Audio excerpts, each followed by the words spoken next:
जय माताजी मित्रों, आज भगुड़ा मां मोगलना दर्शन करी અને જે કાલે મેં જાહેરાત કરી હતી કે આ સરકાર સામું હવે જેની નીતિઓ સામું, એના ભ્રષ્ટાચાર સામું, એના અધિકારીઓ સામું બાયો ચડાવવાનો જે સમય આવી ગયો છે એની શરૂઆત કરવા જઈ રહ્યું છું. હું કોઈ પાર્ટીમાં જોડાવાની વાત નથી કરવાનો, કોઈ પાર્ટીનો પ્રચાર નહીં કરવાનો, ગમે પોતે ક્યારે ઇલેક્શન નહીં લડવાનું. બસ એક મુહિમ ચલાવી છે કે ભાઈ સારા વ્યક્તિને વોટ આપો, પક્ષને વોટ આપવાનું હવે ભૂલી જાઓ. આપણે જે રીતે પક્ષને વોટ આપીને પક્ષને મોટા કરે, આજે આખા ગુજરાતની અંદર એ પોઝિશન છે કે ખુલ્લેઆમ આ છેલ્લા એક મહિનામાં લગભગ 300 જેટલા મર્ડર ગુજરાતમાં થઈ ગયા. તો સુરક્ષા નામની કોઈ વસ્તુ નહીં વધી.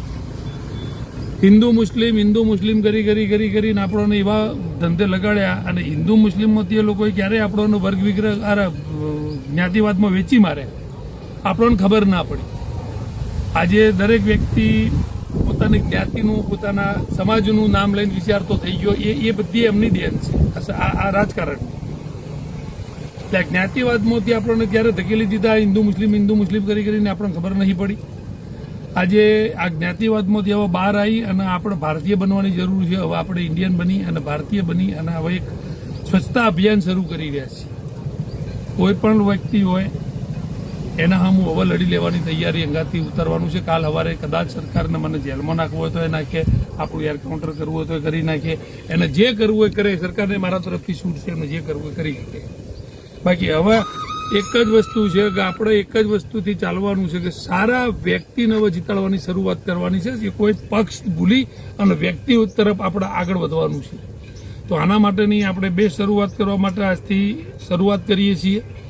જે પણ લોકોને જોડાવવું હોય એ મને મારો કોન્ટેક્ટ કરો. મારી પ્રોફાઇલમાં મારો નંબર છે. અને આ અભિયાનની અંદર તમારા સાથ સહકારની મારે જરૂર પડશે. તો આપણે બધા સાથે મળી અને આ દિવાળીની સાફ સફાઈ સરકારે મંત્રીઓ બદલીને કરી. આપણે આપણી દિવાળી પછીની સાફ સફાઈ આ લોકોના ભ્રષ્ટાચાર અને તકલીફો, અત્યાચાર, એમના ઉઘરાણા, એમના હપ્તા ચાલુ. એક અમદાવાદ મીડિયાવાળાએ આપણે એક ખાલી બુટલેગરનો વિડીયો ઉતાર્યો હતો, એને જેલમાં નાખી દીધો હતો. એટલે આ બધા હું હવે લડવાની તૈયારી કરી અને આપણે આજથી મેદાનમાં ઉતરીએ છીએ. તો બહુ ઝડપી મળીએ, બહુ જ ઝડપી એનું રિઝલ્ટ આવે એવું પ્લાનિંગ બનાવી અને બહુ ઝડપી મળીએ છીએ. જય માતાજી, જય ભવાની.